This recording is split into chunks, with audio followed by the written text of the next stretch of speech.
Κούτσας. Φεύγει τώρα από τα δεξιά ο Κασταναφέρης.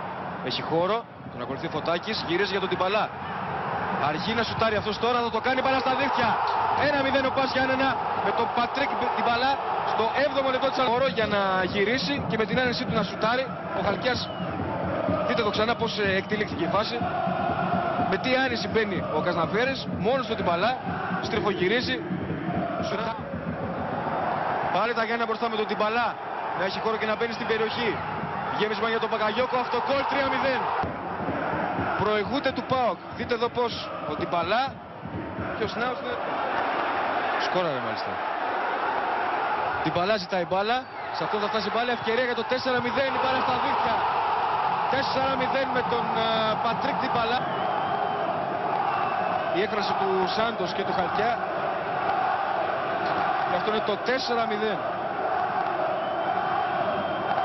Απίστευτο σκορ.